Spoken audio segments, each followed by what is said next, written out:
জাতীয় বিপ্লব ও সংহতি দিবস উপলক্ষে খাগড়াছড়ি জেলা বিএনপির উদ্যোগে এক বর্ণাঢ্য র্যালি ও আলোচনা সভার আয়োজন করা হয়। শুক্রবার বিকেলে চেঙ্গি স্কয়ার থেকে একটি বর্ণাঢ্য র্যালি বের হয়ে শহরের প্রধান সড়ক প্রদক্ষিণ করে মুক্তমঞ্চ এলাকায় সমাবেশে পরিণত হয়।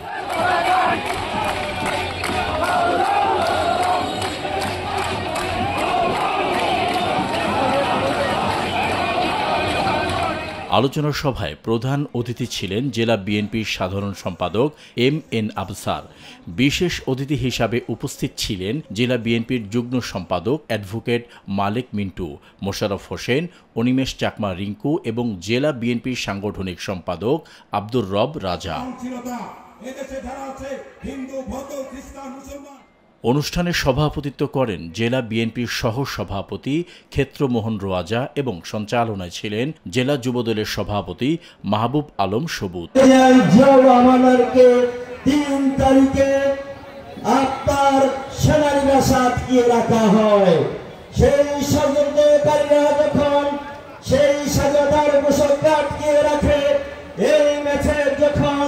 সারা বাংলাদেশের দামাল মানুষের কাছে পৌঁছে যায় এবং এই দেশের যারা সিপাহী ছিলেন, সেনাবাহিনী সহ অন্যান্য সংস্থা মিলে সকলে আজকের এই দিনে নিরাপদ জায়গায় আসার পরে উনি প্রেসিডেন্ট হন।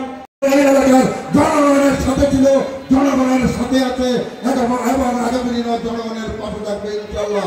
ওয়াদুদ বুনিয়ায় জনপ্রিয় ব্যক্তি, ওয়াদুদ বুনিয়ায় এই দেশের এই পার্বত্য চট্টগ্রামের জনপ্রিয় নেতা, ওয়াদুদ বুনিয়ায় এই দেশের জনগণের নন্দিত নেতা। জাতীয় বিপ্লব ও সংহতি দিবস দেশের গণতন্ত্র পুনরুদ্ধারের ইতিহাসের এক গুরুত্বপূর্ণ অধ্যায়। তারা সকলকে ঐক্যবদ্ধ হয়ে গণতন্ত্র পুনরুদ্ধারের আন্দোলনে অংশগ্রহণ করার আহ্বান জানান। গণঅভ্যুত্থানের মাধ্যমে তাকে উদ্ধার করে তিনি ক্ষমতায় বসানোর জন্য তিনি এনেছেন, যদিও বা তিনি ক্ষমতা আনতে চাননি। আপনারা জানেন আজকে শহীদ জিয়া শুধু তিনি একজন মুক্তিযোদ্ধা নন, তিনি আজকে পার্বত্য চট্টগ্রামে তিনি সমুদ্র থেকে তিনি এখানে যুদ্ধ করেছিলেন এবং আজকে আমরা নিঃসন্দেহে বলতে পারি মাইজছড়ি এলাকা কোনো একটা টাউন একটা শহর না। আজকে সেই মাইজছড়ি এলাকায় এসে তিনি সামান্য একটা কৃষক পরিবারের বাসায় তিনি দুপুরে আহার খেয়ে তিনি সেখানে তিনি ডুবেছিলেন। যখন মানুষ ঘরে থাকতে পারে নাই, যখন মা বোনেরা রাস্তায় বের হতে পারে না, যখন ব্যাংক লুট হতো দিনের বেলায়, যখন 1 কেজি লবণের দাম ছিল 40 টাকা, ঠিক সেই মুহূর্তে এদেশের সিপাহী জনতা বন্দি দশা থেকে জেনারেল মোশাররফ, খালেদ মোশাররফের বন্দি দশা থেকে সেদিন আজকের এই দিনে মেজর জেনারেল জিয়াউর রহমানকে মুক্ত করেছিলেন।